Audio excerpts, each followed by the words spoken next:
There we go. That one's on.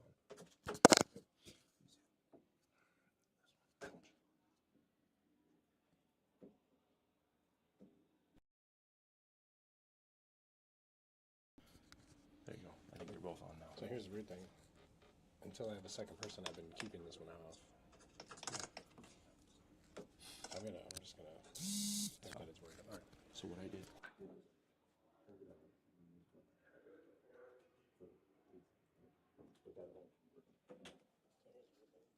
Go. All right, guys. All right, guys. We're going to draw to the 2025 TCCA Invitational.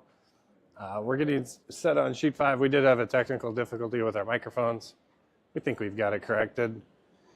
I'm actually walking to the sheet, so I'm not going to pretend to know what's going on quite yet.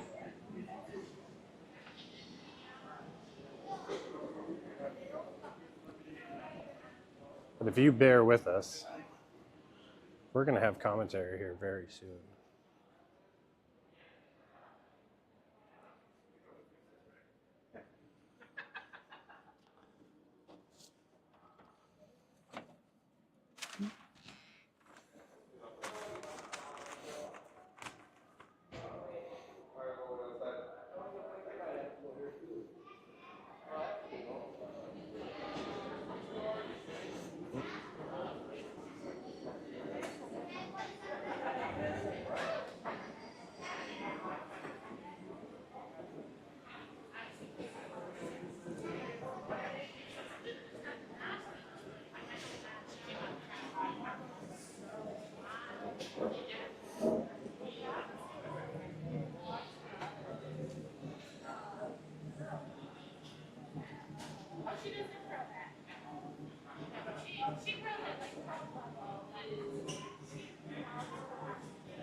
All right, folks.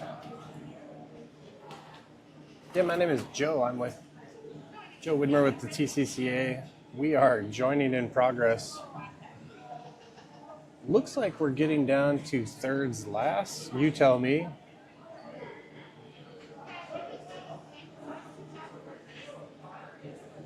Does look like yellow has hammer. Got a path in to save themselves on this end. We'll have to see the shot.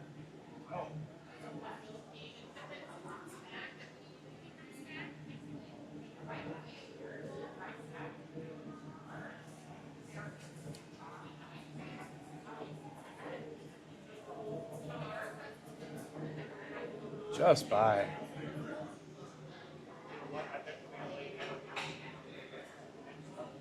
Gets to a great spot, but is only sitting third shot here. We'll have to see how Team Taran bounces back.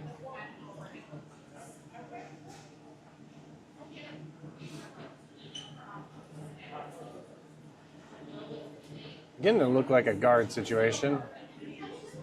Sitting 2 without. We'll see where along this line they want to clog up the port.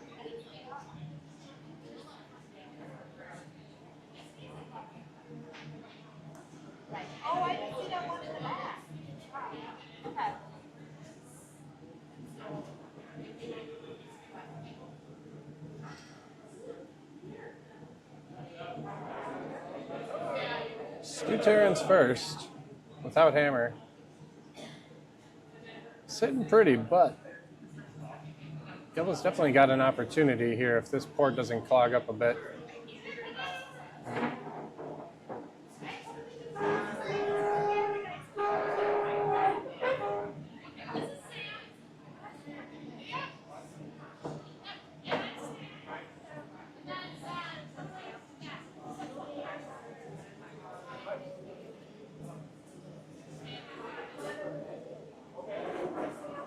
Sweeper's backing off. See if that's the line that Stu is hoping for. It sure looks like that port's effectively closed up. At least it does from my vantage.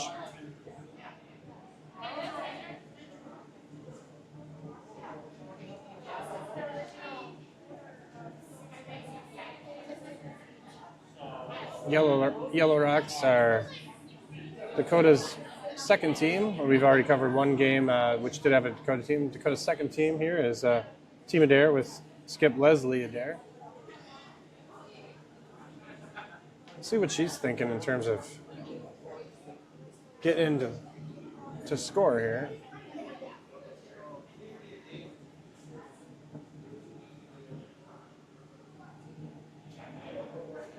That shot on the button there is just about 50-50 over the tee line from an extra camera that I have that you might not. Her second red is back 4, full 4. Stu's third shot is, I would say, about 75% 4-foot. So she's got some work to do if she's going to dislodge those two.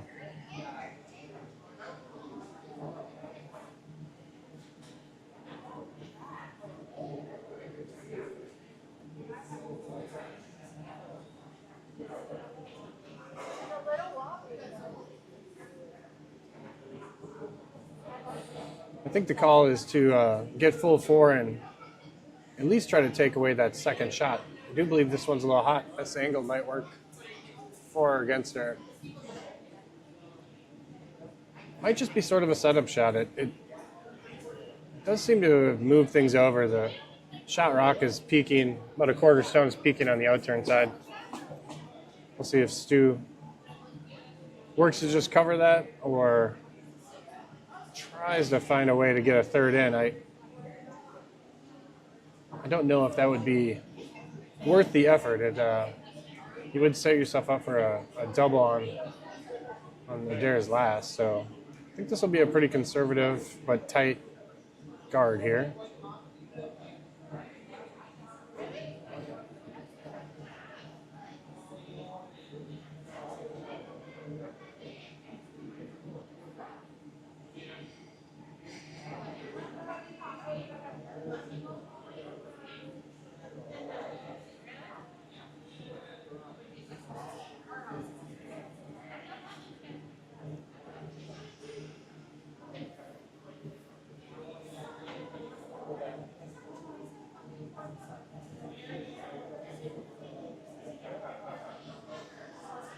Sweeper's walking it down.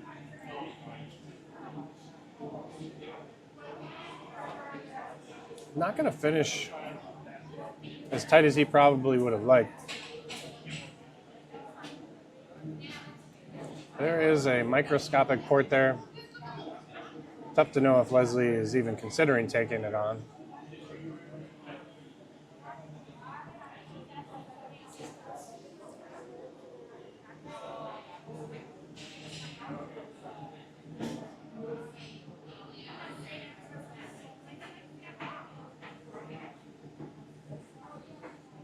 Not a lot of great options here.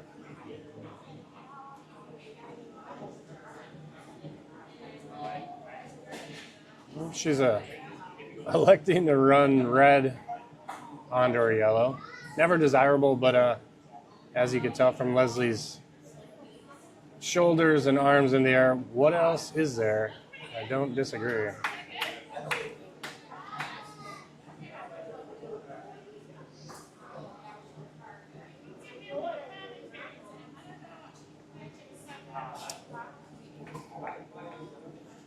If made, the yellow does have a double opportunity to it. So I don't see a lot of downside to this. I don't see them potentially giving up 3. So let her rip.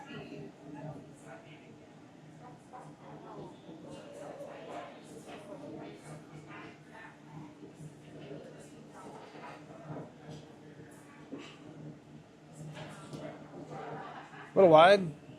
Weight was probably about what you needed. 2 reds.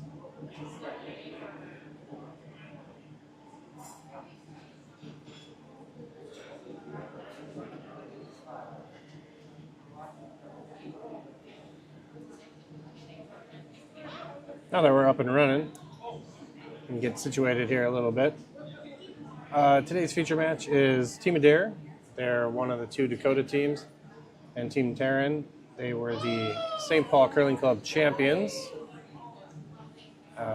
Little trivia about the Team Taran championship game at St. Paul. They, as it's being told to me, it ended up being a really close game. They played a game that we call Team RNG, and Team Taran had such a lead that I clicked off and thought it was a foregone conclusion. I've had some fellow members of the TCCA board tell me that it turned out to be a great game, and it was essentially tied. And sounds like Stu didn't have to throw his last shot, but it was really close. So he's battle tested. He's ready for this. Oh, I'm confused. I'm gonna get letters. That's actually that's gonna be Team Dolan, not Taran. I'm confusing my St. Paul and my Chaska. I'm not quite sure what Team Taran had his path in Chaska here was. We can assume he just sailed to victory. But boy, when I cover a Team Dolan game, I got a story for you. At Team Taran, we got David Just was throwing lead, Leo Hoffmeister throwing second, Ken Olson is vice, and Stu is the skip. On Team Adair, we've got Jim Carroll throwing lead, TJ Svensson throwing second, Jason Armstrong is vice, and skip Leslie Adair. I'll have one of my Gophers run and give me an update on how these two teams did in the first draw. Leslie's game was going on the sheet next to us, sheet 6, so unless something drastic changed, I do believe she lost her first game. We'll see what Team Taran and the host home team, Chaska team, did in their first. Needless to say, when you're running an event such as the Invitational, where you have 3 games to essentially rack up as many points as you can and have last shot draw measurements that are as closest to the pin as possible, every game is crucial.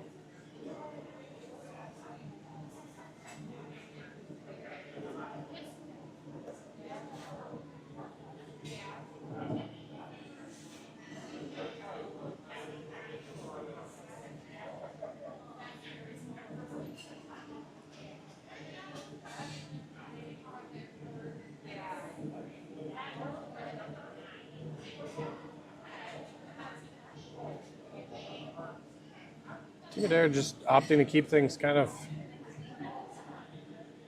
in the center. Didn't seem like perfectly behind everything. Top button was exactly the call.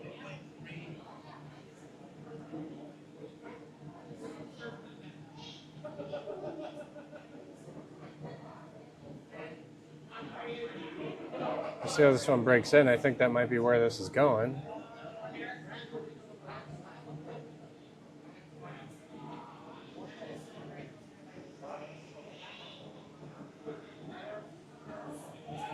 Came up nice.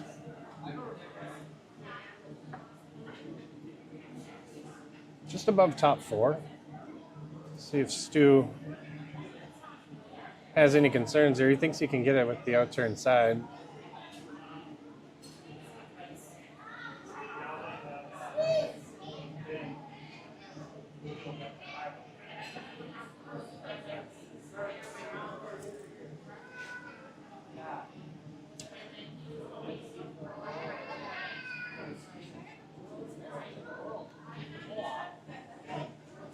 So again, Team Taran is one of our 2 Chaska teams. They are hosting the 2025 TCCA Invitational. They're actually doing it for the 2nd year. I just had a conversation. It sounds like St. Paul is committed to hosting this event next year. So we're going to make use of Chaska while we've got it.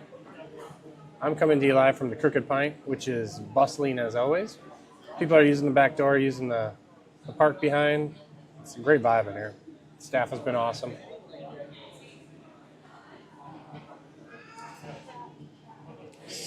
Taran does get one into shot position. I don't think it tucked as much as they wanted, but something Leslie's going to have to deal with.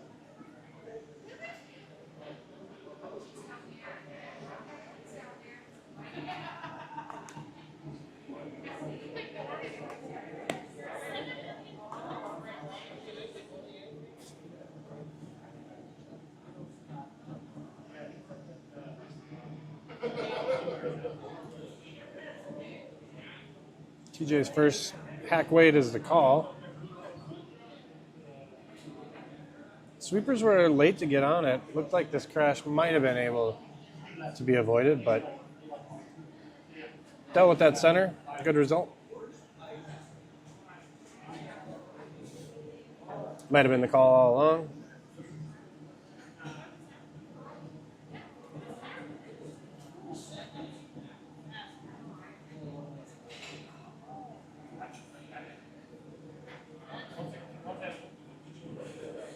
Stu's got a tap here. If he can stay high side, he can take yellow out a second shot. He's sitting 3. I think Adair would see doubles in a couple different turns, so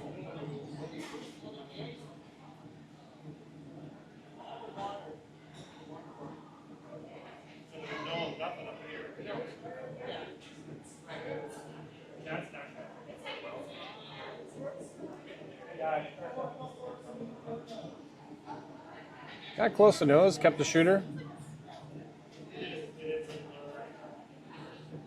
We'll see if Leslie wants to take on this double. Not a ton of downside to it. You'll be under your own yellow.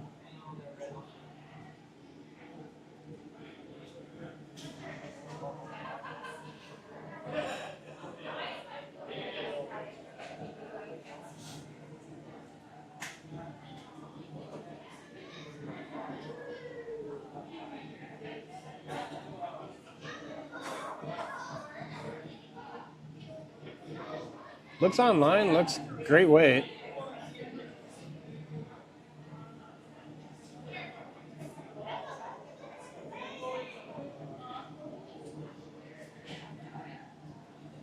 Close. Red does spin under double yellows here.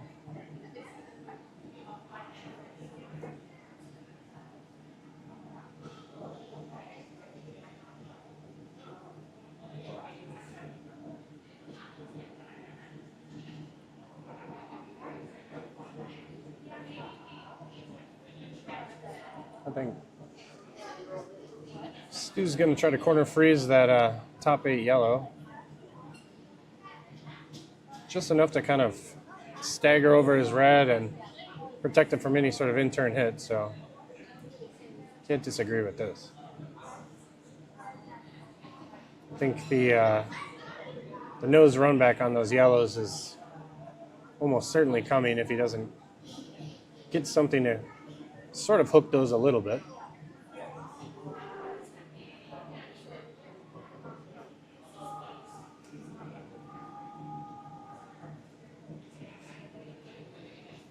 Sweeper's on it hard. Not going to get to the exact spot he wanted, but I think by hooking that top yellow effectively takes away that run.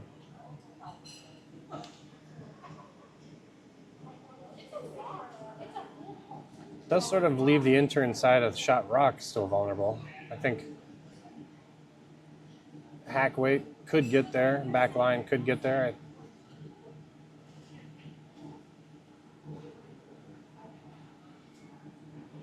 I think that's the way she's leaning.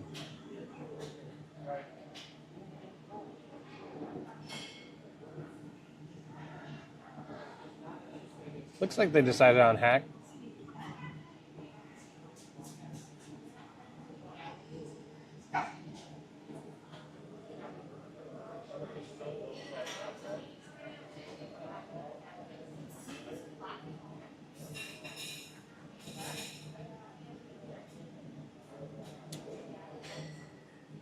Needs to come a long way. I think weight looks about right, but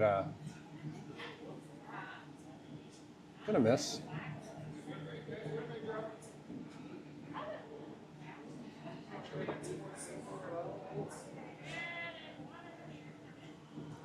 All that talk about back line and hack, and I think they settled on hack, and he threw back line, and a little outside too.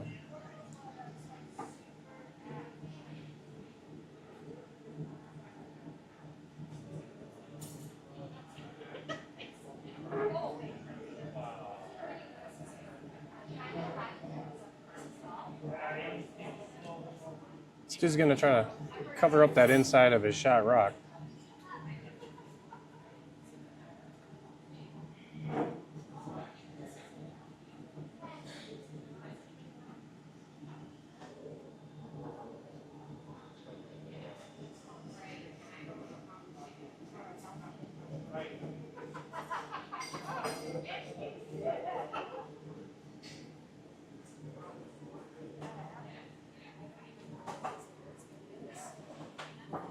Mission accomplished. Hack waiter is still probably there, but she's seeing less and less of it. I think she's going to have to slow this one down. Might not get it to leave the forefoot. We'll see.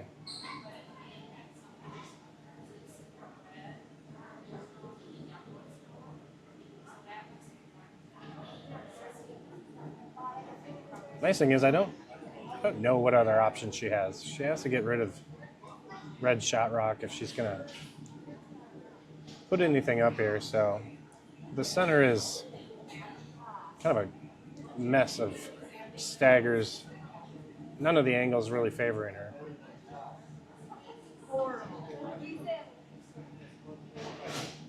So possible setup shot here, little tap. Angles still working in their behalf, so.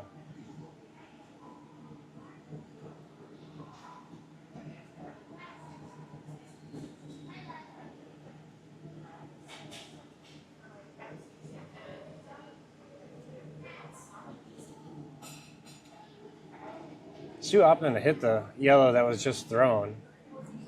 I think it comes with some cost. If we were to stay wide on this, really wide, he could potentially nudge yellow into red, peek it out the other side. Depending on how much separation he gets, could leave a double on those reds.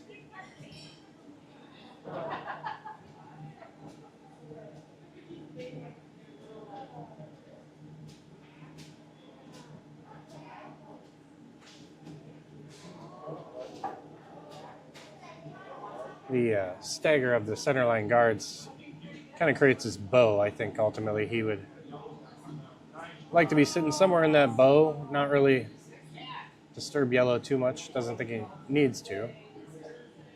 Sweepers on it early. This does appear light. But if they can get it over the hog, I think this will do its job.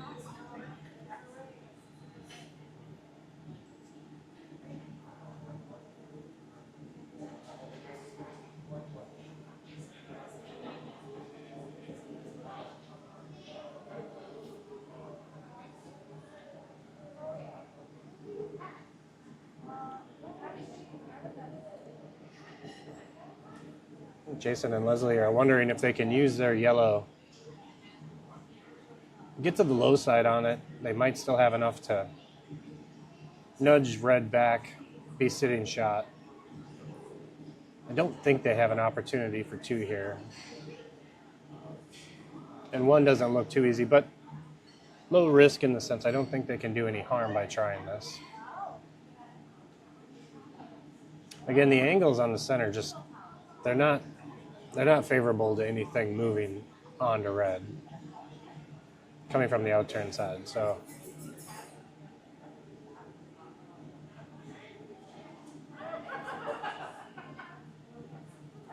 there is a kind of a scorcher. Come down, try to hit a quarter rock, eighth rock. See if you can get something moving laterally.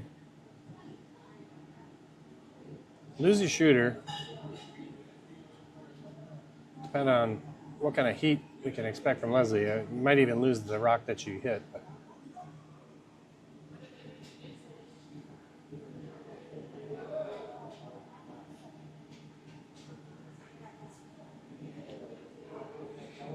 I think normal weight, eighth rock. I'd like to see what happens. I think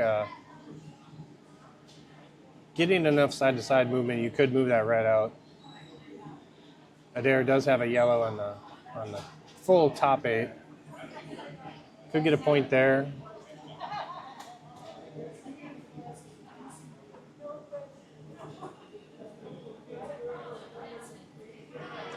Looks like a control weight.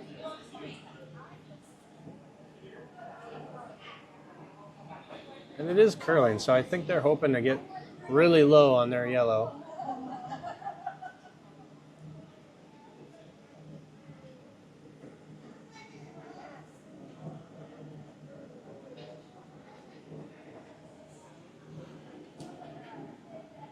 Nice attempt.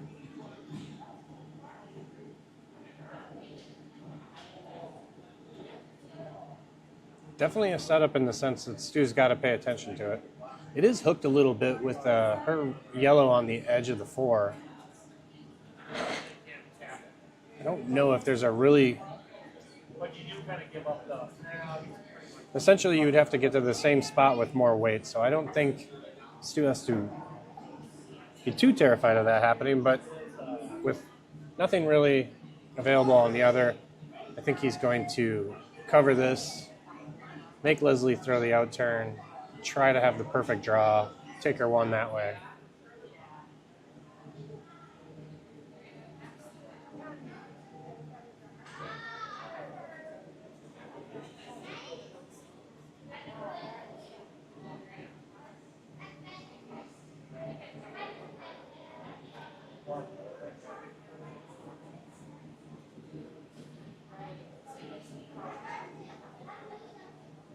Just one of those ends where both teams really fighting on the in-turn side.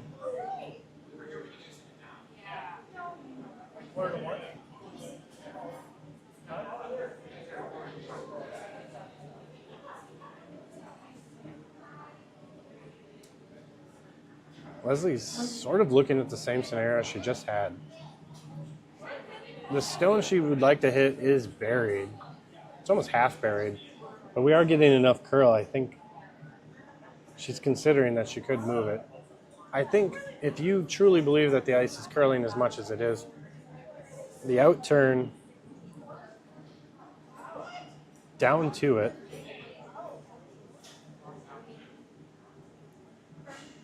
looks to be,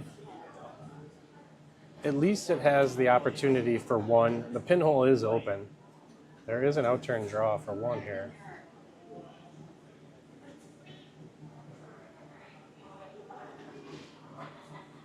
The angle in off from the corner hasn't really been considered. Kind of wish they would take a look at it. It's for a bundle. If you stuck your shooter, it'd be 4-4.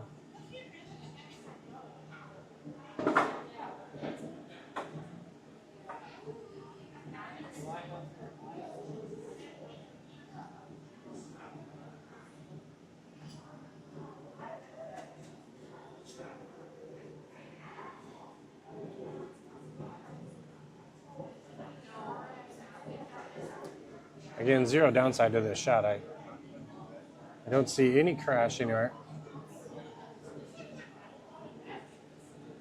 My hope was that was, Jason going out to say, have we looked at this in-off from this angle, but it was actually just to clean some debris. Leslie's getting her sweepers on board with this.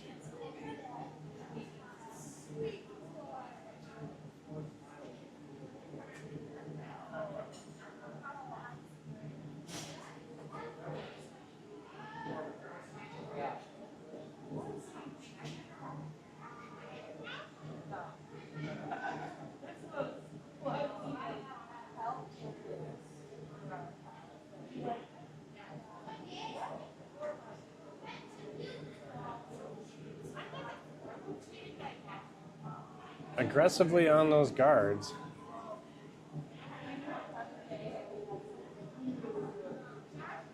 I think she had the right idea. You were going to have to play that aggressive to get any sort of weight on that stone that you hit, but just not sure the shot was there. All right, we're going to take 2 minutes pause for the cause. We'll be right back. Third end.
All right, so we are back. Third end. Team Taran able to steal a single point. Team Adair takes hammer into the third.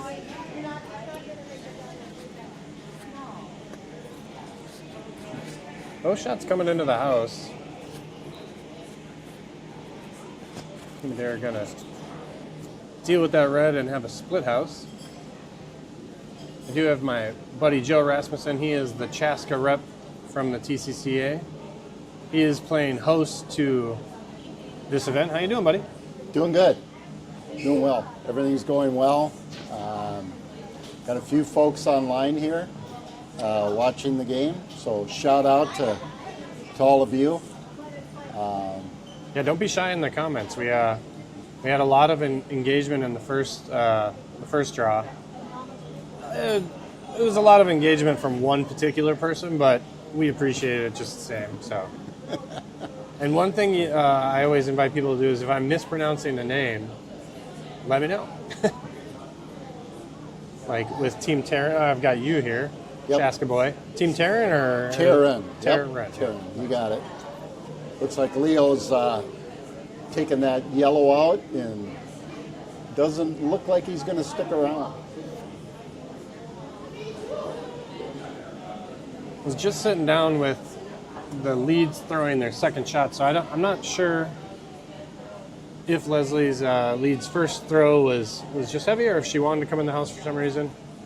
But we can see what's going to transpire here. I think it's going to be a hidden match until somebody misses here.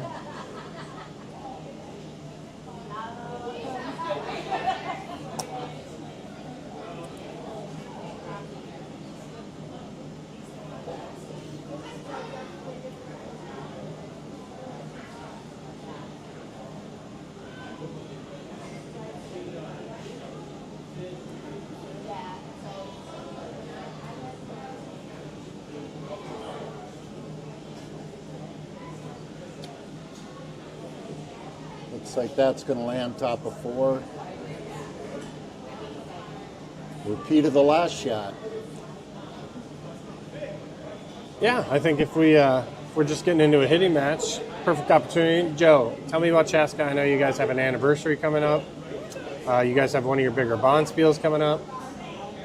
Yeah, so we'll have our 10-year anniversary this year, and I think the city is going to celebrate that. Not totally, I don't know that all the details have been put together, but I know they're going to have something probably coming up this fall for the 10-year. And we do have the Fire and Ice bonspiel coming up, which is always real popular, difficult to get into. And that coincides with the city's summer celebration. Cool. So Is that June or July? Or? that's July. It's in the middle of July. So typically have a lot of teams from out of town. I do think they've had teams from out of the country playing that, but it's one of the few bonspiel venues during the summer. Mm-hmm. So it's been very popular, and we're pretty glad to have that here. And are you guys signed up? You playing? we actually got in this year. We are playing, my wife and I, and we're actually playing with Amanda and Lee. So yeah, we have really looking forward to that. Yeah, that'll be great.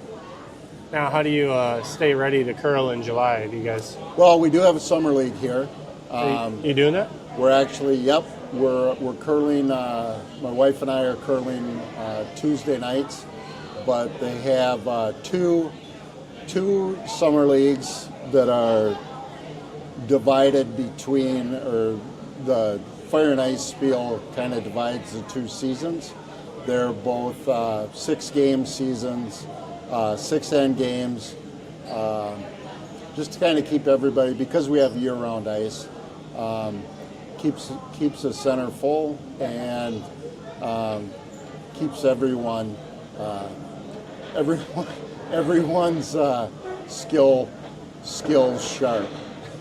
Nice.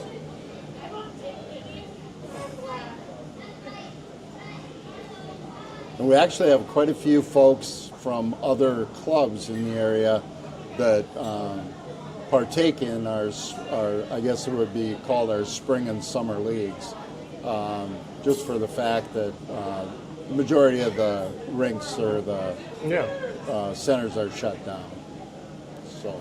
Yeah, I was a member briefly of Four Seasons for that reason. And got to do a summer league there.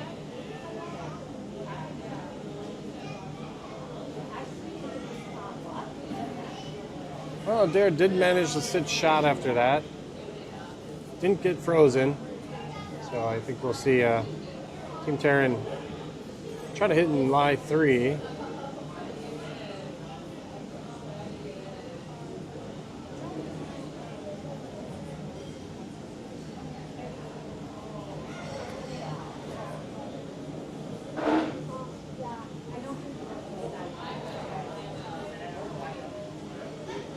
Nice hit. Nice hit. Nice open house. We'll see. Looks like the freeze is the call again. It did leave nice pocket there, so if made, it would be a sitting shot and pretty tough to deal with. See if a deuce can be manufactured here. I did see her tighten up the broom a little bit, so it looks like the adjustments have been made.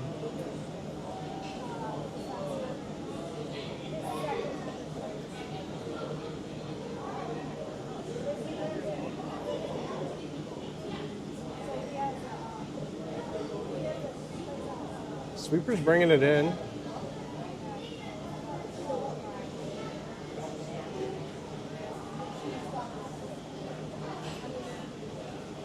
think you got to call that a success. Yep.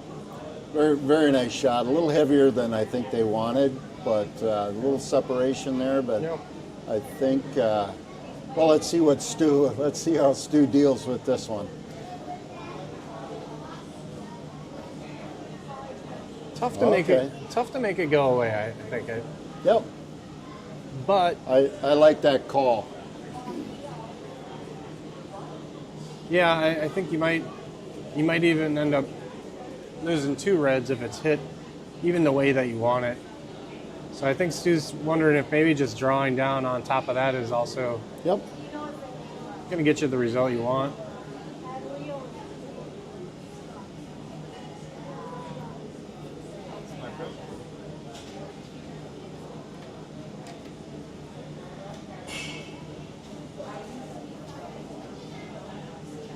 Okay. Aggressive call.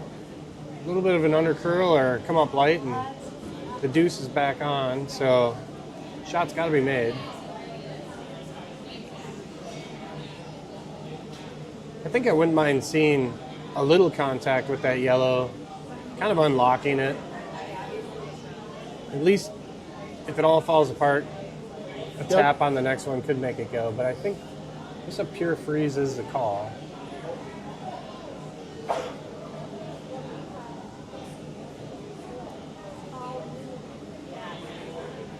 That line looks really good.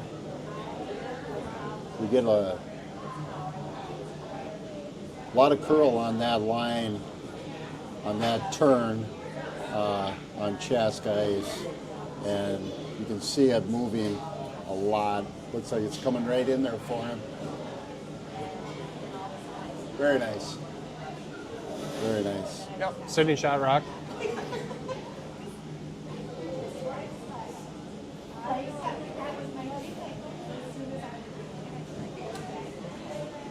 Leslie's first coming up.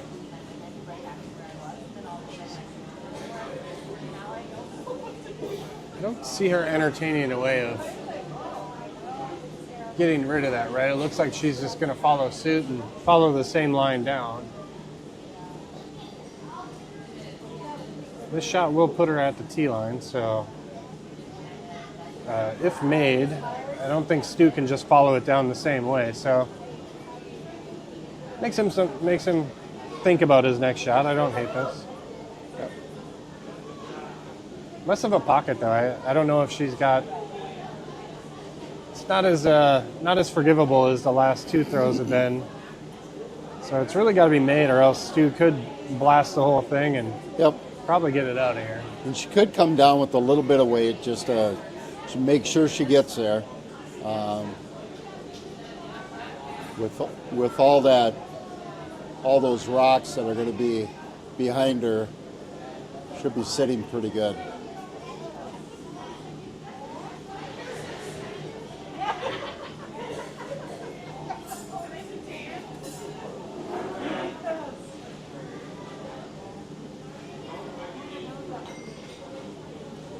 I think the line is more important than the weight on this. Yep. There they go. Boy, this is looking like it's very nice. Yep. A nice shot. So Adair is sitting 1 and 3. Stu has got 2 and 4, and then a couple more. So But really tempting to just try to make it go away.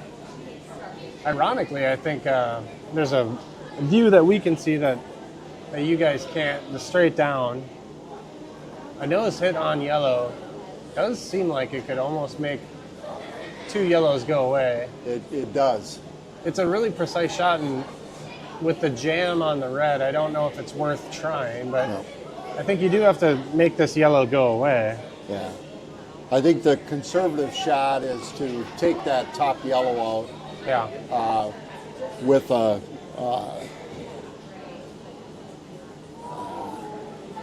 well, Everything seems to be about drawing in. I don't know if I agree, only because the red that's sitting second shot right now is in a pocket. It's not going anywhere. I think even if you lost your shooter on this, you'd force her to 1.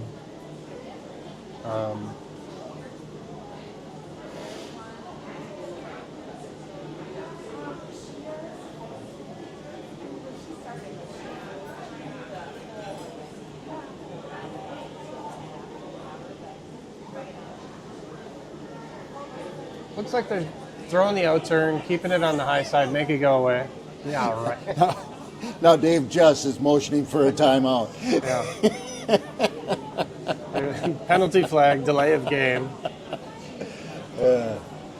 I'd like to see Stu throw a takeout, just to just to verify what I'm thinking will happen. Yeah. Or just to keep things moving. Yeah. Okay. He's drawn to the open side. Okay. Gonna try to tuck under a little bit.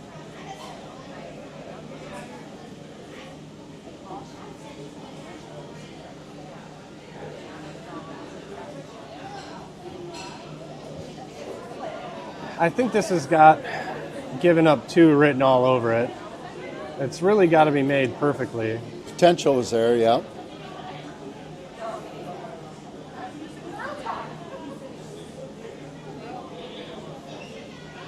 Because not only does this need to be shot, it needs to be buried.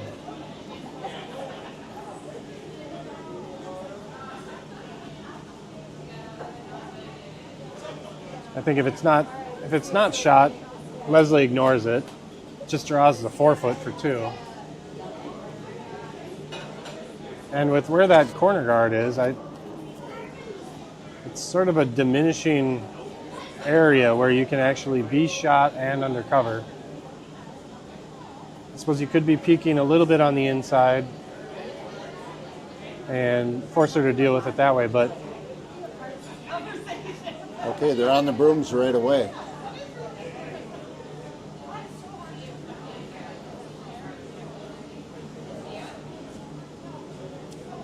it's coming up light. So Okay. kind of a risky move. I don't think it's going to pay off for him. Leslie's got a... She comes in on that second rock, that red second rock. Can she move that enough to... count the third.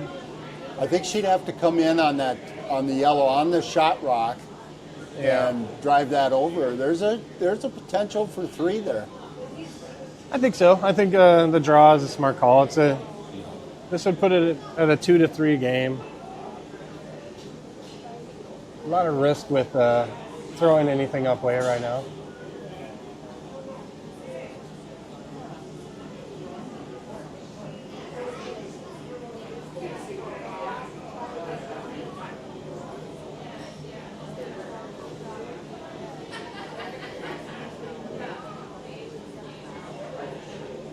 I think this is the right call. I think the broom is fine. I could see myself giving myself a little bit more broom just because the only thing that can really take the wind out of your sails is if he crashed. Yep, if you nick that center guard. Yeah. But sweepers didn't touch it early. And they're she going is now. a little narrow. They're going now. Doesn't like it. No. This could be bad. There it is. Rope. Stu Taran steals another one. Yeah. Leslie's going to want that one back. Yeah. I think they call that the commentator curse if you you predict a crash quite like that. Yeah. Well.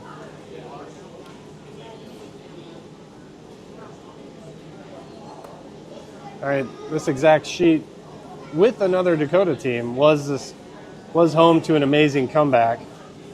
Even more impressive than this one, our earlier draw at 9 a.m. saw a Dakota team come back from 1-7. It was pretty impressive.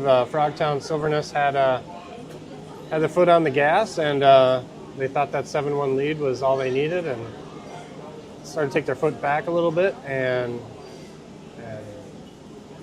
the rest is history. So congratulations to the other Dakota team, Team Mentor.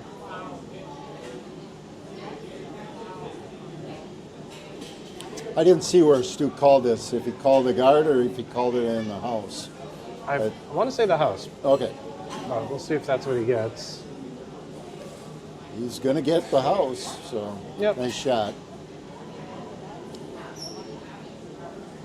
Down by 4. Opting not to ignore it, but to sit on top of it.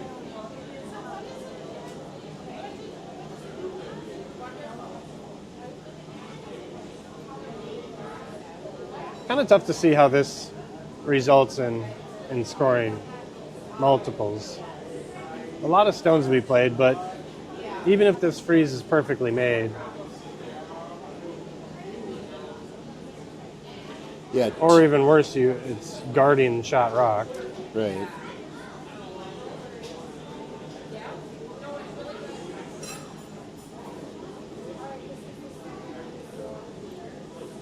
Just slides by. Opportunity missed on the sweep there too. Sweeping around the break point, could have got to nose on that. Kept those in line. I think letting it over curl, not going to do you any good. So we'll see Taran get the force looking early.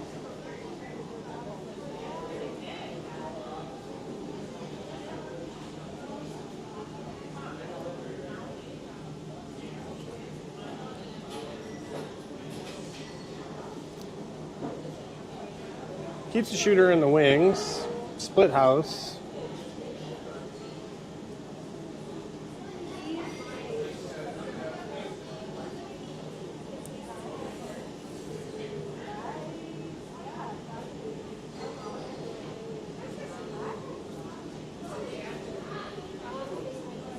So do you know Stu Taran at all? You guys come across each other in leagues and stuff? Yeah, I sure do. I curl with Stu on a Sunday night league. Okay. We're on this curl together and curl with them Monday mornings typically, and curl a lot with Stu. So how was? So tell me about the second team from Chaska, Team RNG. Did they? Are we looking at the number 1 and number 2 teams of Chaska? Did it work out like that? Okay. Yep. Taran won the finals, and the RNG were the runners up, and I think Taran's team, they play a lot together. Those 4.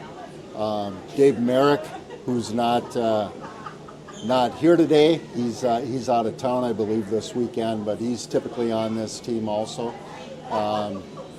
They do real well. They play in the more advanced leagues in Chaska, along with RNG. So, not surprising that they are where they're at. Sure. But, doing very well.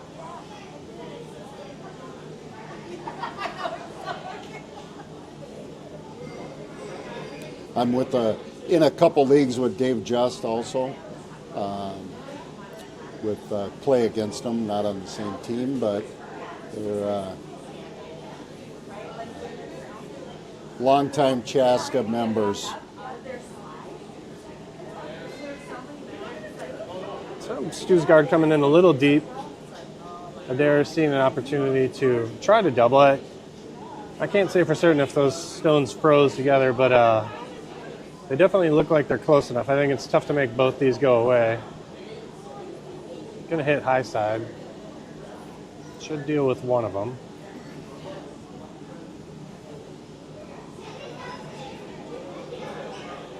Okay. Does roll the second shot for now.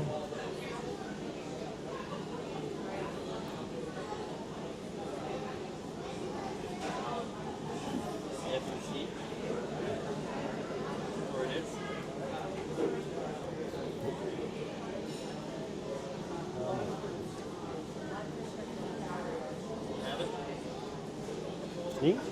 Yeah, the sheet. Is that? Do you have the smart room sheet No. that he did? Oh, Taran's hit, staying a little high side, does roll out. Leslie's gonna have a tough shot coming up, trying to remove this and sit for second shot. no. Oh, it is.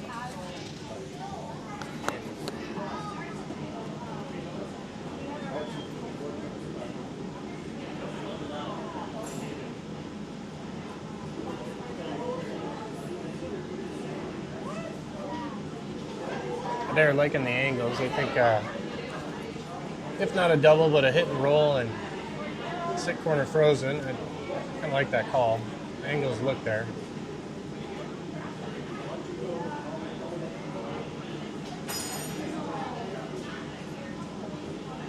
I do believe we're a bit wide on this one, though.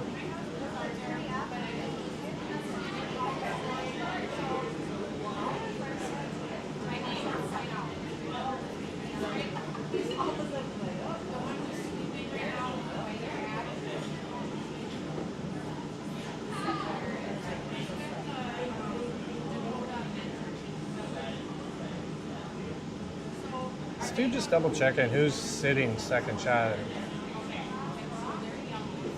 I believe it's red. Not sure if that's what he saw. But center line guard, sitting top 4 foot. Not a bad call.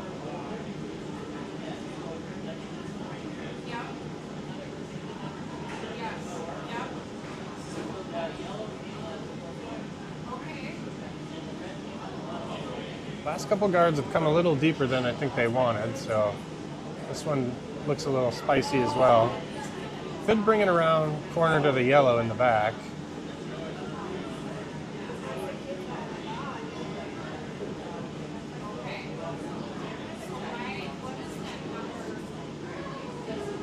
Comes to a great spot. Does look like the jam on the yellow is there with just about everything. Leslie calling for a really tough thread the needle and kind of sit on top of that second shot.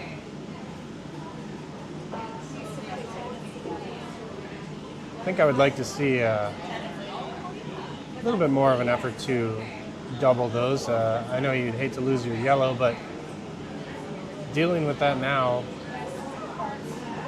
might lead to something. Or it could just work perfect and you might be sitting 2 after this.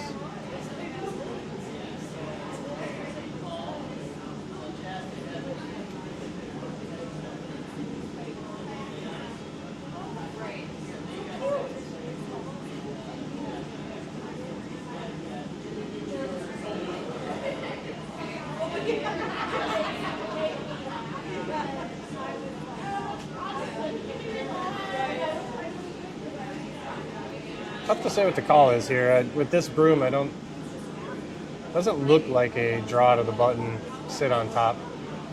It does look like they're going to come in contact with something.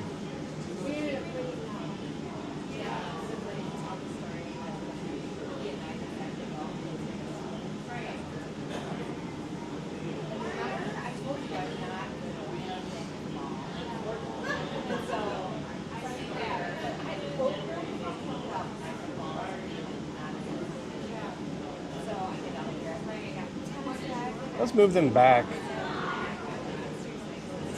Probably red sitting too, but still tough to say.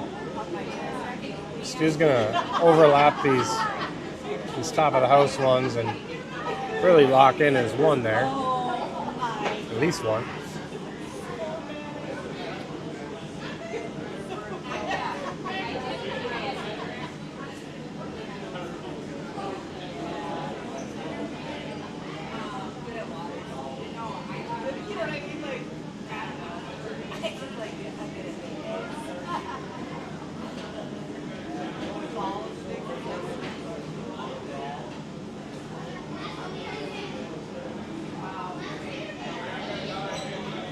Taran being deliberative about his shot here. Seems like the front end's got their own idea. I think we'll see that draw, kind of hook that yellow, really trying to lock in that one that's in the 4-foot there.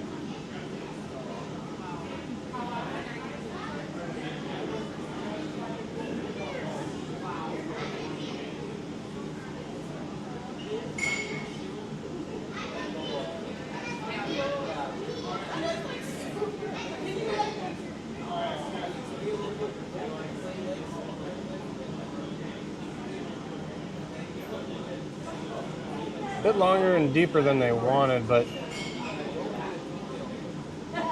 sweepers were able to bring it back behind a little bit. Took the obvious double away. But, I do believe that Leslie wants to hit something. She just gave the universal sign for throw very hard. She gave the muscle sign, which all skips know. As unlike your previous throws, would you put some stank on this one for the love of God? As soon as I say that, though, she backs out to a draw. So, try to sit on that pocket.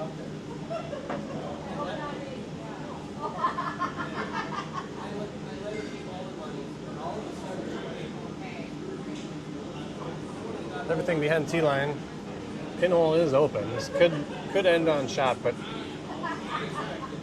got a good line there. Starting to come in.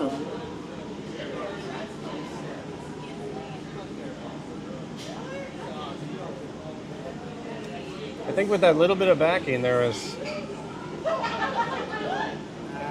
really had to have the tolerance be a little heavy, and you could hit and sit in that pocket and have a good result. I think coming up light there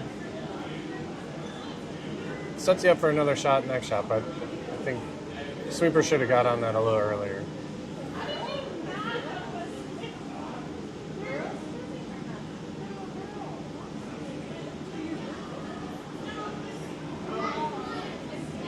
There's been almost zero talk of any sort of crotch double.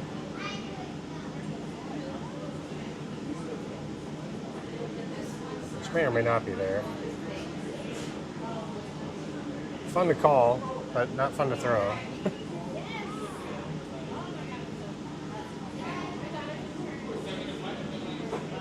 On that left rock, the potential for a jam is pretty good. So if you one side or the other. Yeah. It almost looks like, yeah, they're calling to sort of split those two guards up there and really make it tough for Leslie to tap either one of them back up to the button there. So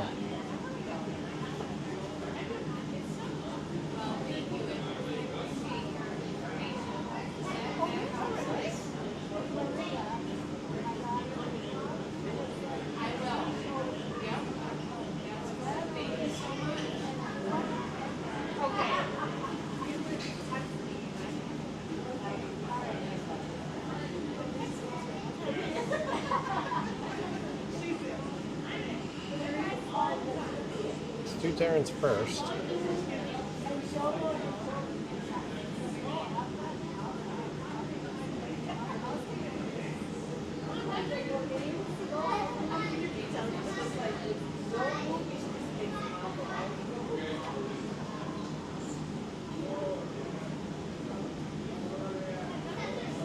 Needs to curl a bit if it wants to get to the spot Stu's hoping to get it to. He's going to leave the intern tap still available.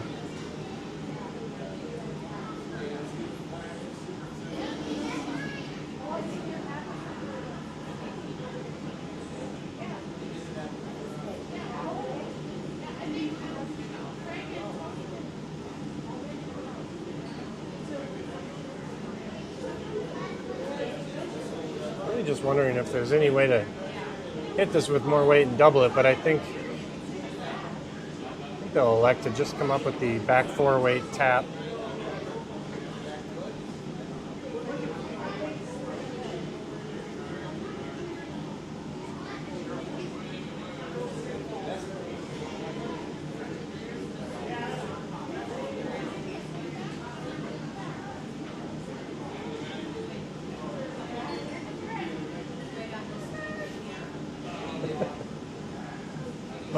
Both skips very deliberative in their thinking, possibly even second guessing themselves from time to time. Team Taran already receiving a technical foul from his front end, who said he was taking too long. Now Leslie Adair with the mid-ice, thinking about it. Okay, let's still do it.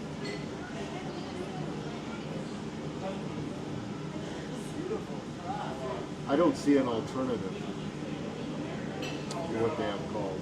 No, I think it's just a matter of how much weight do you want to throw at it. She still has 1 stone after this. I think the more weight you throw at it, the more you can unlock the ones in the back 8. You might set yourself up for 2, but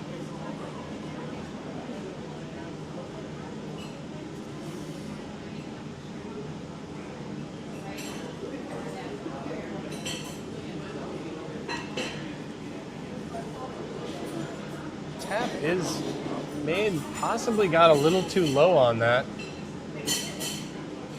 Does look like, especially with Stu electing to guard, that I think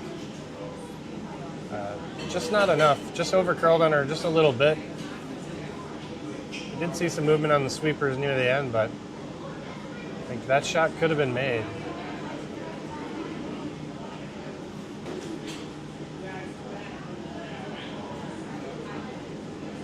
I think if Stu hits this, he's going to be forced to the left side.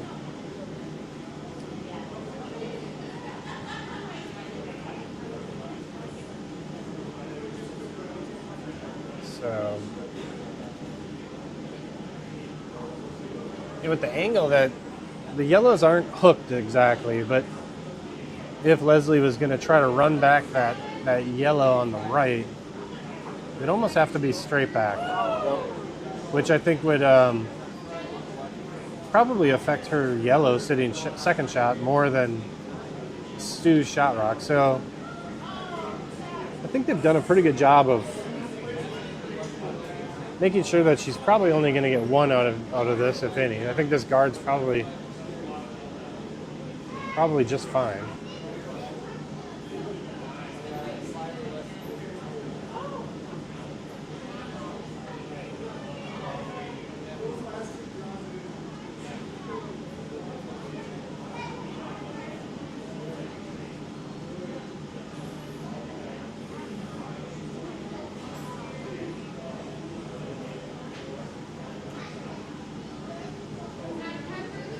Got a lot of curling to do if it's going to cover that yellow on the top 12 there.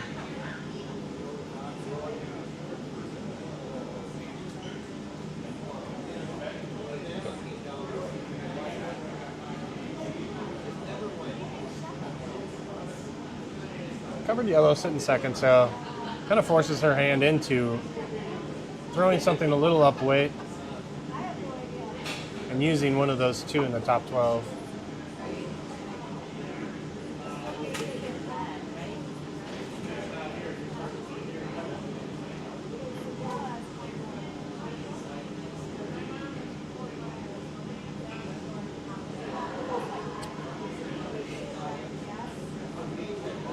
I don't know if that yellow gets run back, and I think essentially it hits your own and flops onto the button and gets one that way. I don't see a great angle to hit that red at all.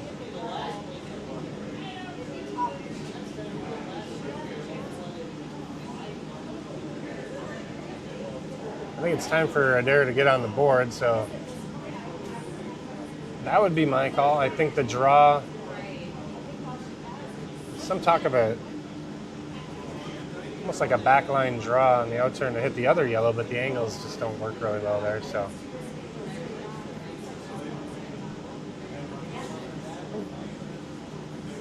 I think every time Adair has been throwing, they've been in a tough spot. There's been reds everywhere, but they're always behind the tee line. It doesn't seem like she hasn't had any of these scenarios where she tries a shot, but she accidentally gives up more than she would before she started. So tough shots are kind of being thrown at her, but low pressure in the sense that she can't really harm herself here.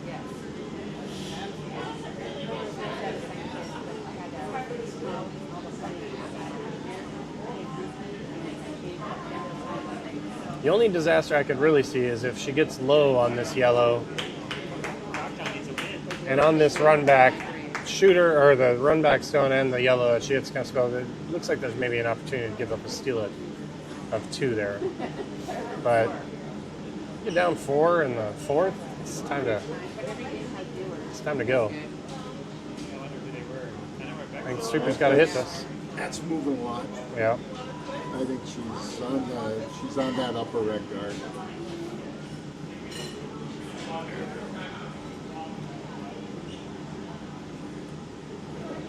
Steal a 1. Steal a 1.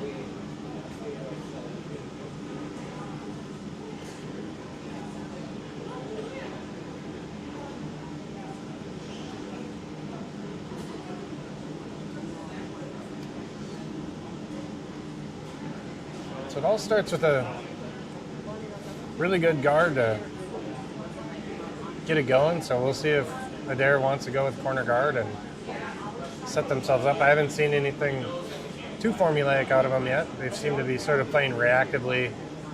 Taran goes into the house and they try to freeze to it. They try to tap it. Doesn't seem like they're setting up really patient ends to try to produce a multiple. They're just dealing with what Taran goes for.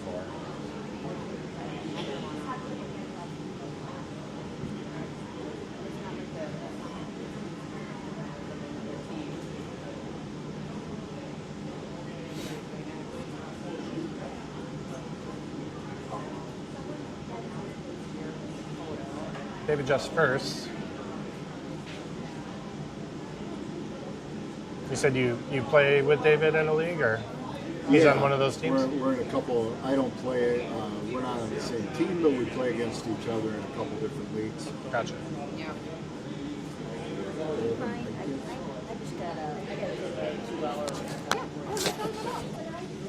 That would help. Oh, no problem. Thanks for coming down, Julie. Appreciate it. Oh, what else I can do for you? You're good. I appreciate that.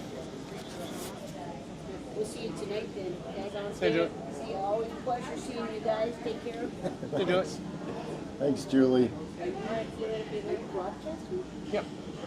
No, I mean, are you commentating? Yep. Both of them are. Yeah. Say hi. Are you hearing me on the... I suspect they are.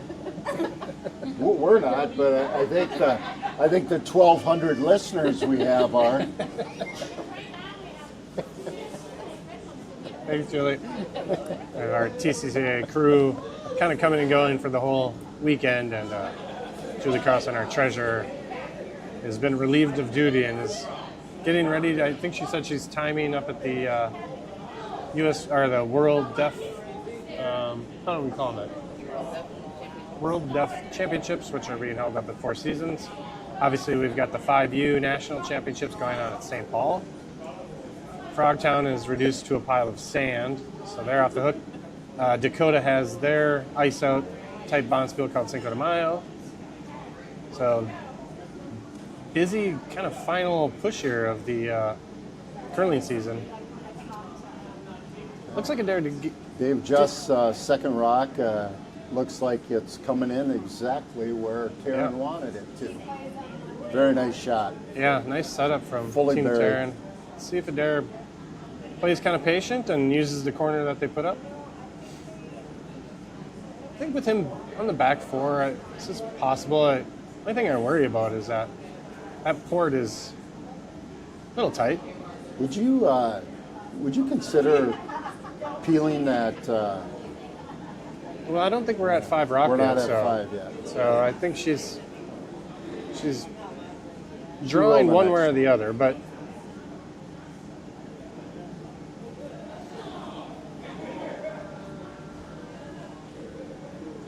looks good to me out of hand. I think when it moves, it'll start moving. I don't know if it got to the back line weight that she was hoping for, but freezing on top of it would be a great result too.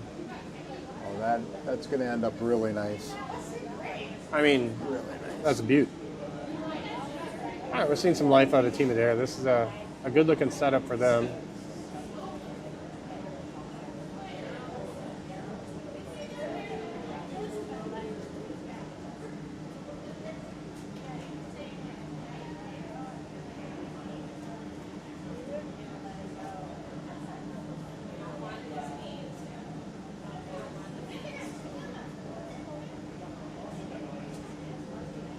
Look, still, there we go. It looks like their call is to just come down, follow that down, and sit on top of it.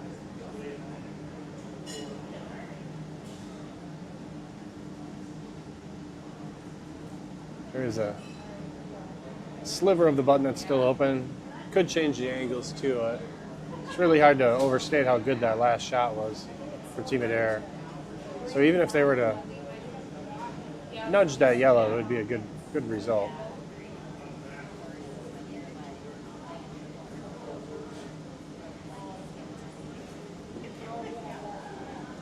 We're just in a shooting match now. Wow. Red did tap yellow. Yellow's even more frozen than it was before, so not that result there, but red is sitting shot.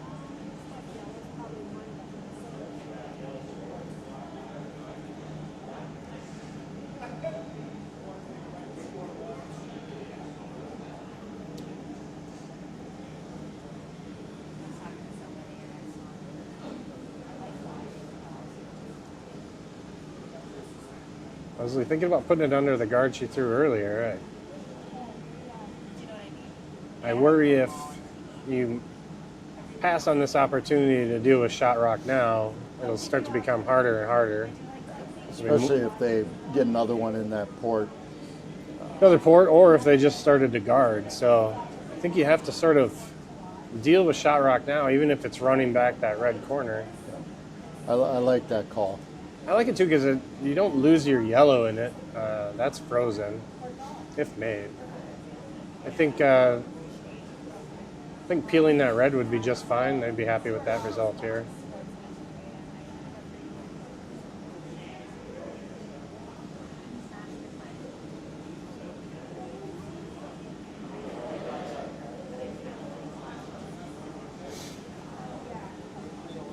See, assuming a guard's coming back here.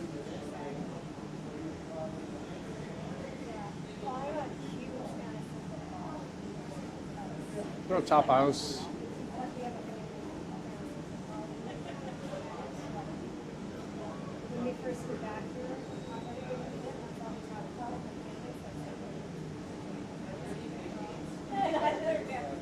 I see just a little bit of a reluctance out of it there in terms of how much hitting they want to do.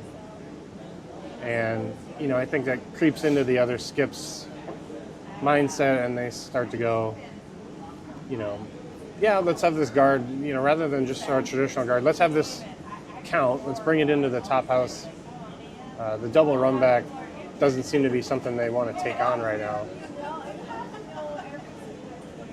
It does overcurl quite a bit though, so it's time to blast that red out of there.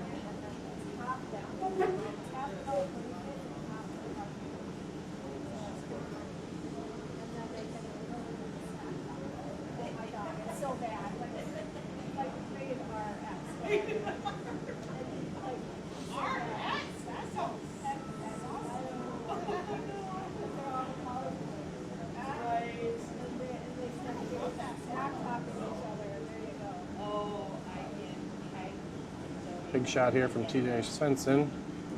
A little wide on that shot, I think.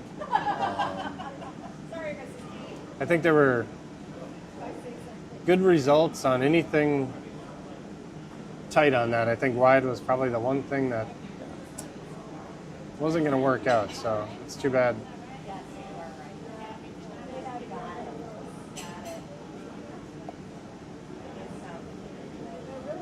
Taran's going to try to put that guard back a little better.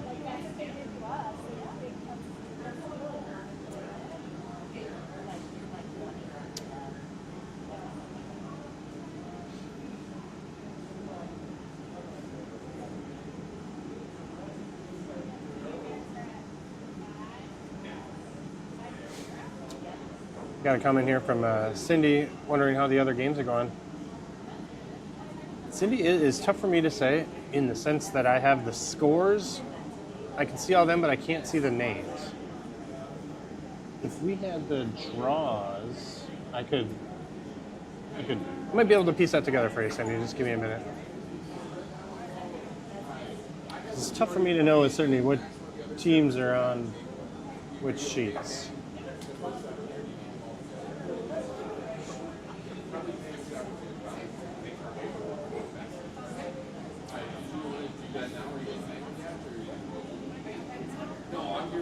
I can see that on sheet 6, Team Starkey is playing Team Silverness. So Four Seasons versus Frogtown. Just waiting for confirmation. Looks like Starkey's throwing the Redstones there. They are sitting up 6-3 without hammer. So that's Starkey 6. Silverness from Frogtown 3. It looks like Frogtown has a hammer in that one. Frogtown's other team, Team Downs, playing next to us. They're throwing the red.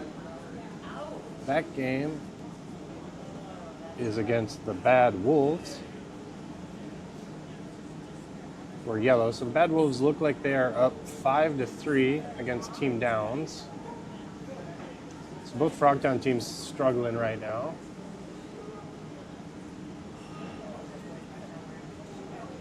Team Mentor, the other Dakota team, is yellow on sheet 3. They got a good game going on over there. It's tough to say. Yeah, I think Downs is up 4-3, or excuse me, 6-3 over Mentor. Not Downs, Dolan. Excuse me. Yeah, don't worry about it. When I started this game, I was commenting under the assumption that this was Team Dolan, not Team Taran. So I started waxing poetic about the St. Paul Curling Club. There were 3 people watching at that point. I think I dodged the bullet. But All right, Leslie calling the same hit in the middle here. Still sees the same angles. This one definitely on line closer.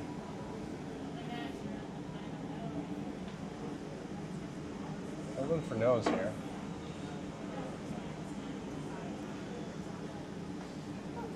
The run back did miss shot rock, but I have to imagine that's a better looking situation than it was before, I think. That red is sitting about 4 inches on top of the yellow. The red is shot. I'm operating under the assumption that red is shot. It looks like it from our camera. I wonder if Taran will go back to sort of guarding. I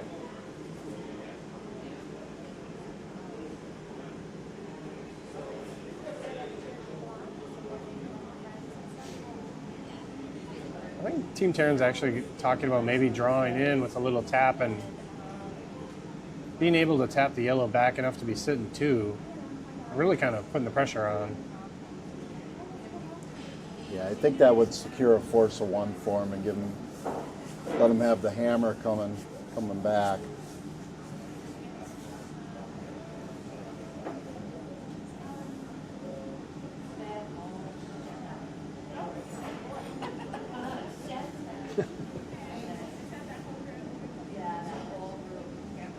Oh, we have official scores.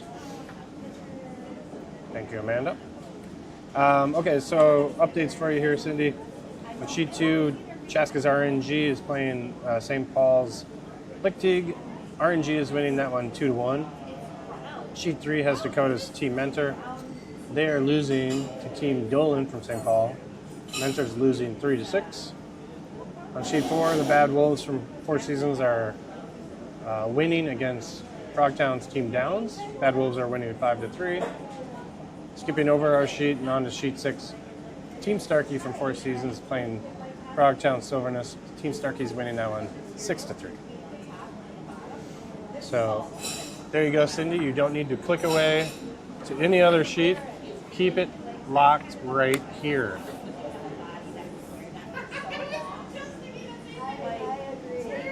Okay, so I missed what Stu called here. My guess is that he is still opting to come in and be. I think he can be sitting too if he can get to nose on his own red and tap some yellow. Doesn't need to tap it far. Got to be careful. Anything that would set up a double would be kind of a nightmare, but I think he's getting plenty of curl there. So hooked it with the other center. It's a proper guard. That works. Going to force Leslie into some sort of run back again. I think just with a little bit of overlap, it's tough to say which stone is on top of which. It looks like Leslie's going to be forced to run back. I thought she might come from the other side and try to double the reds, but it looks like she's looking on this intern side.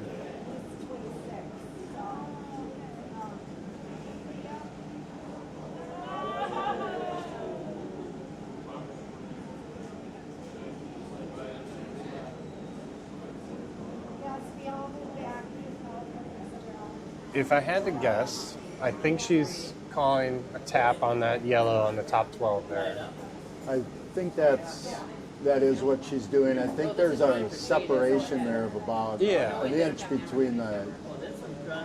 And those two are really yellow the yellow red on top 12 are side by side. They're not overlapped in any way, but they are so close that it does change the angle. It doesn't seem like there's an obvious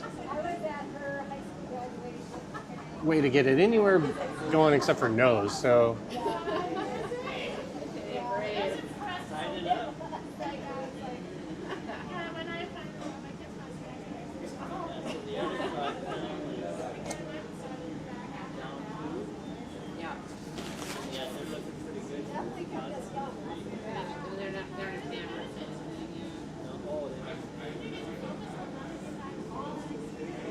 So Leslie going for somewhere about nose. It looks like she's over curling.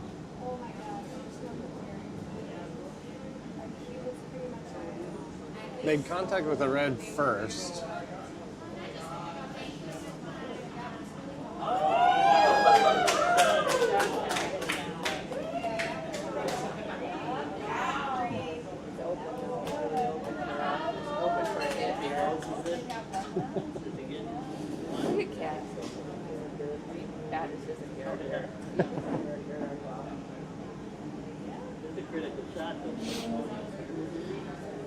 He somehow rolls out.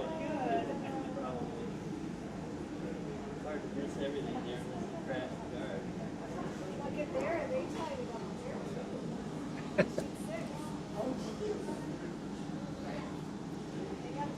You know, if Taran is this deliberative when they're up 5-0, I'd hate to see what it was like if it was 5-5 right now. Sitting shot rock, up by 5. It's still very. I see only one shot here, and I think Kenny's broom just indicated where that should be. Yep. That's my guess. I don't know. Okay. I mean, if you hit this thing with anything above backline weight, she'd be looking at 3 on her final. I just didn't know what else to do with these. These are just hanging out on a chair over on the other I end of the forgot them. restroom. That's mine. Yes, thank you so much. Whoops.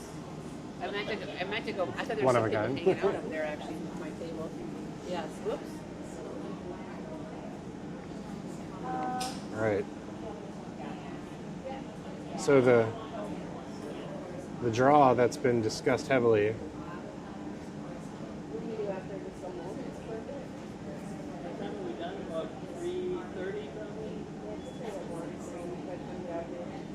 Yeah. Yeah, I'll probably go for a bit.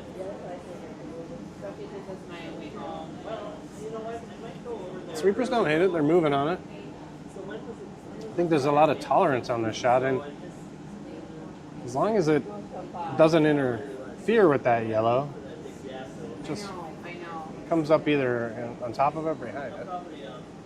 Draws it in. He's not second shot, but he is third. I think he's effectively taken that side away from anything that Adair's going to be able to throw at it.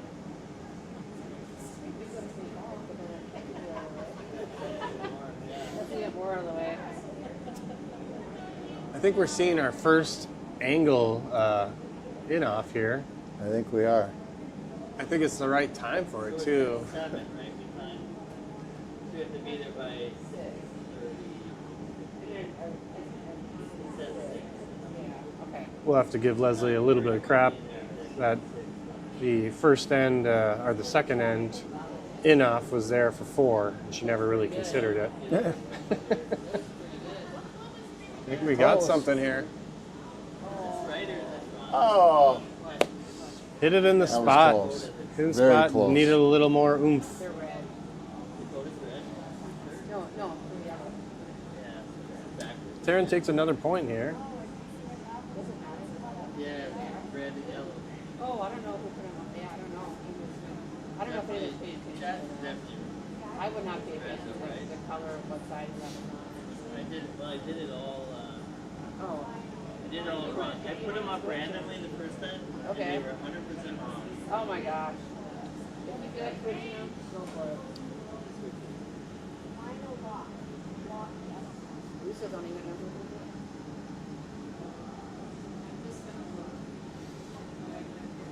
Maybe you can check the rest. See if Stu likes to just come in the house here. 6-0 lead in the 6.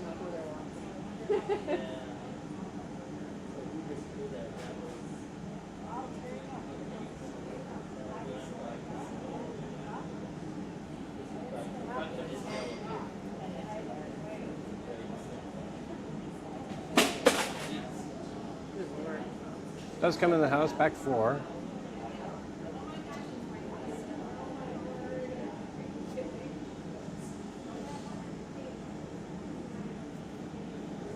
Adair electing to freeze to the top of it. Do believe we've seen this game before. It's really tough for me to see how this translates into a couple points or more.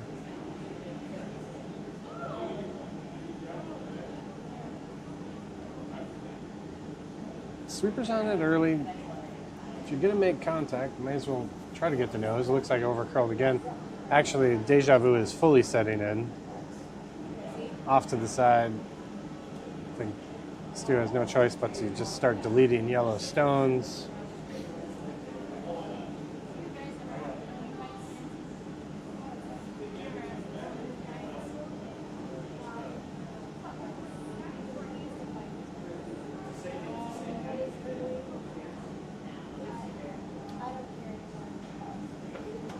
So it looks like we have an update for you on sheet 6. Frogtown Silverness was able to tie that game up. So there's 6-6 against Four Seasons team Starkey. I don't know if we have anything other seismic over here.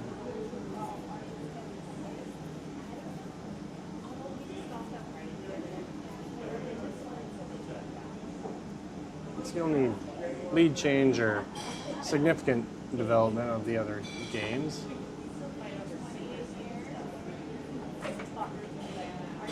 Trying to freeze again.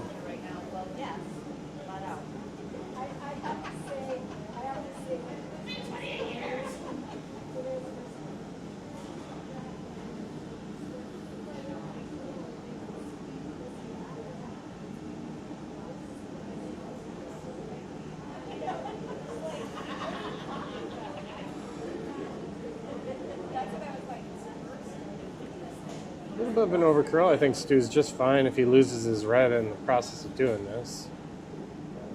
Just not able to get it tight enough to secure it, so Taran coming with the peel weight.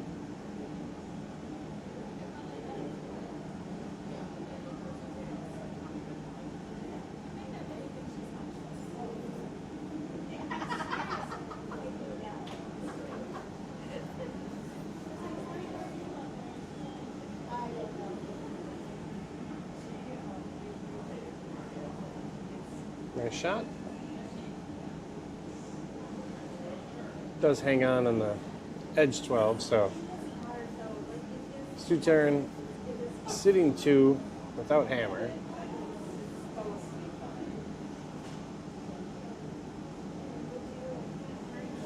I think with this strategy, it just becomes, you know, now every shot has to be a freeze.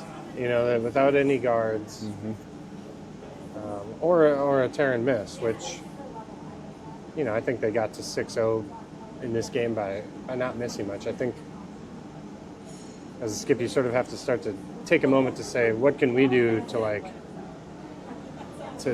control our own destiny? We throw up guards and we draw behind them.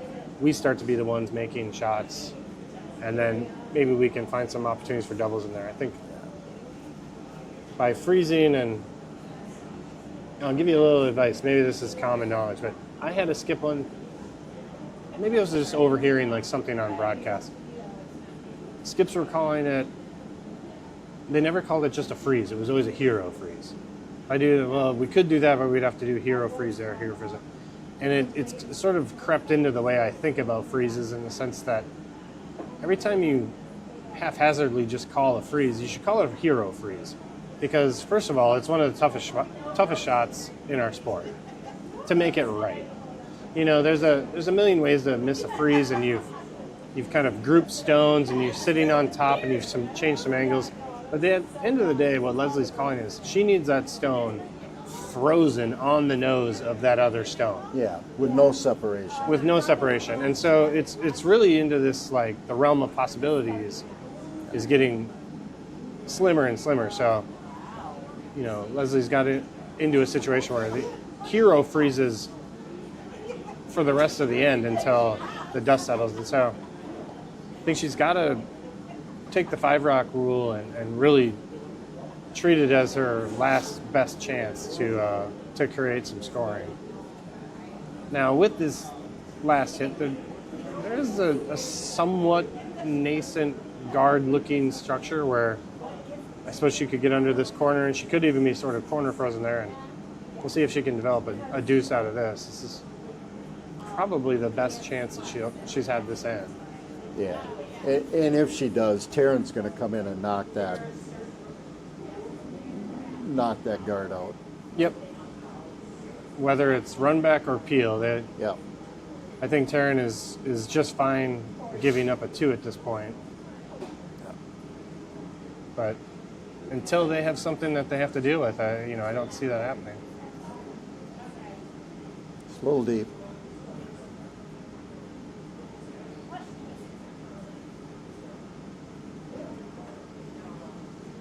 This is always one of those scenarios where, as a skip, you're like, I don't know where to put the stone. You know, he's kind of looking at his guys like, oh, let's go over here. You know, you want to separate the house. Obviously, that corner guard is the only thing that can hurt you. So, yeah. But you know, it's got to be above the tee line. There's really, you don't want to leave a double anywhere. I think this is the only logical spot.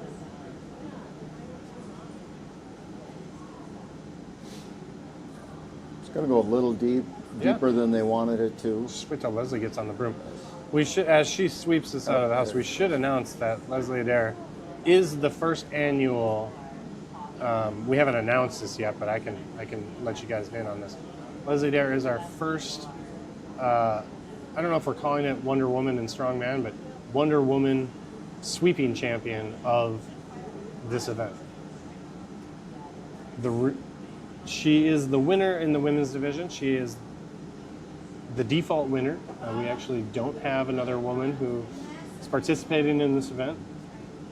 I don't even know if she went out with the smart brooms and did that, but I can tell you that there is a one-of-a-kind broom head cover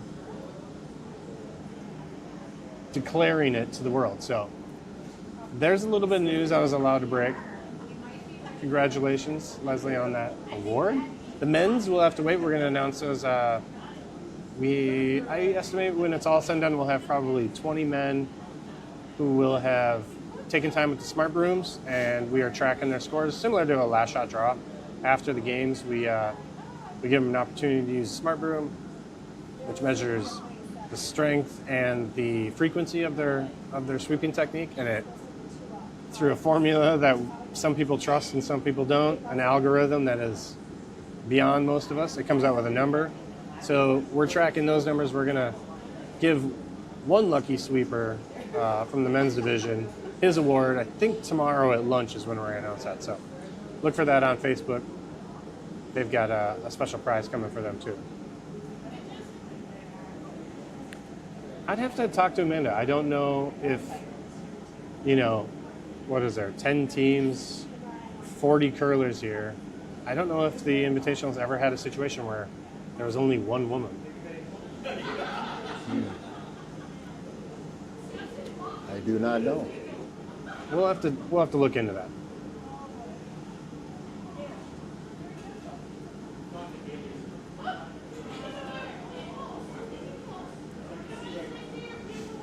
A little offline there. President Amanda Clore, I have a question for you. Yes. So we have one woman in the Invitational, the entire event. How does that compare to previous years? We had about 7 or 8 last year. 7 or 8 last year. Beyond that, I do not know. That's the number I kind of had in my head. I wonder if that's sort of a running baseline. Interesting year that we only... Typically 15% of curlers and clubs are women. 15% of women curlers in clubs are women. Do we have a sense for the Twin Cities? I feel like we might be... Similar. Okay. From what I know from the clubs. Yeah.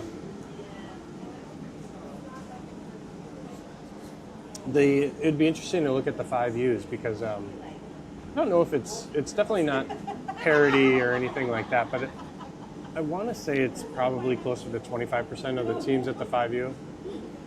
You have some all-women teams competing, and then you do have some teams with 1, 2. I don't know if I've seen the inverted where there's a team of 3 with 1 man, but there could be. I was watching the Denver finals,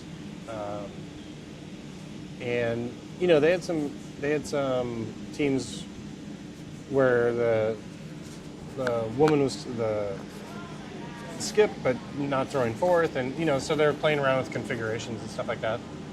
There's a million different ways to do it, but yeah. So the 5U, which is maybe that pertains to like trends and how things are moving. So curlers that have been playing for 5 years or less,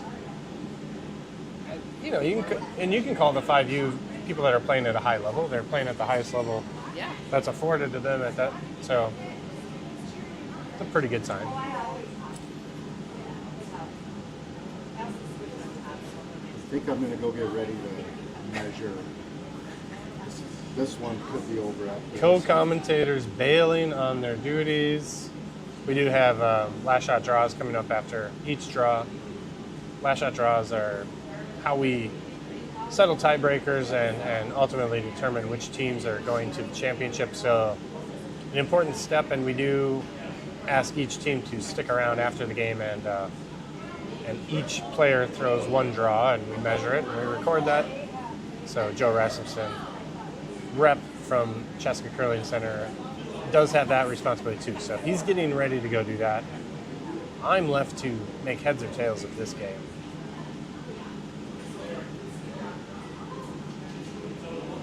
Where does Leslie Adair stick this rock that it cannot be immediately taken out?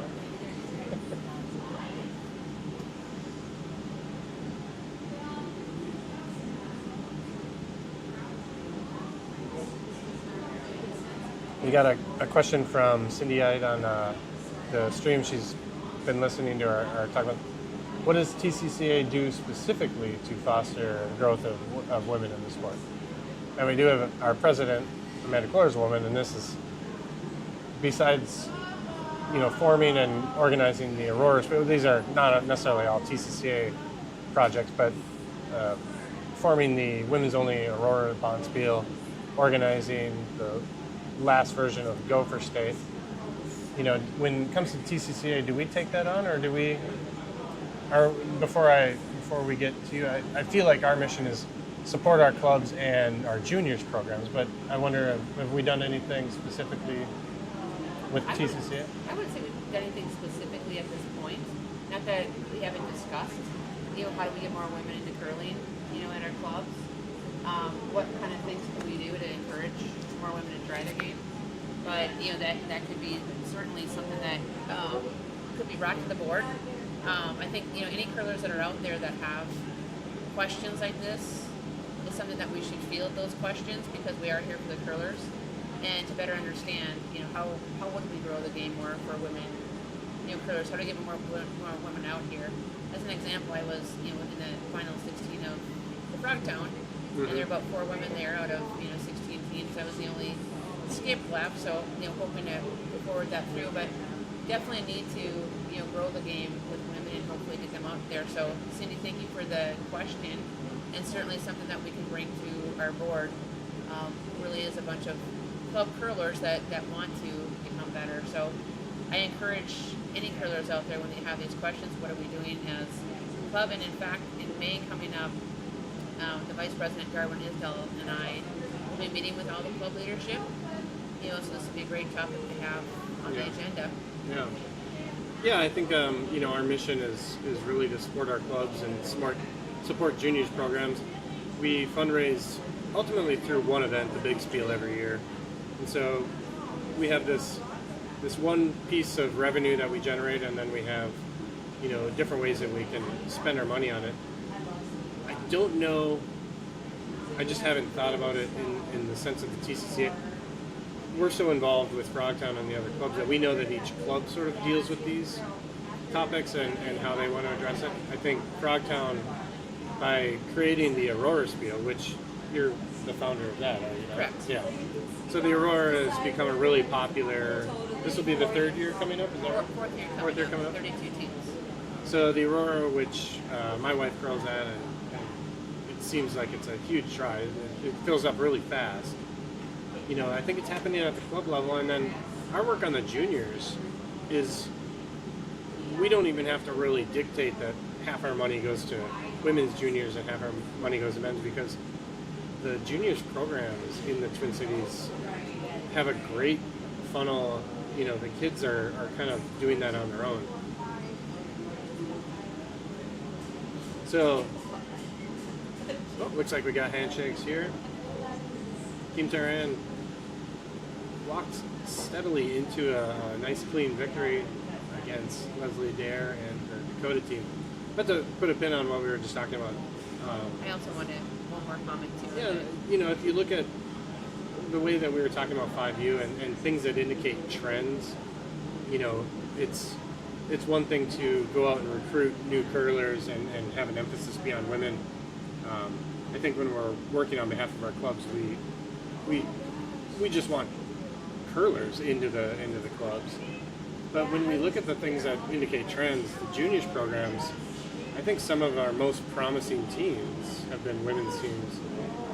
The Johnson team and some of the others that I've gotten to know through St. Paul, women are driving a lot of the improvements and a lot of the kind of excitement about what the next generation is going to look like. So, despite a program specifically for that reason, I think all the trends are pointing in the right direction.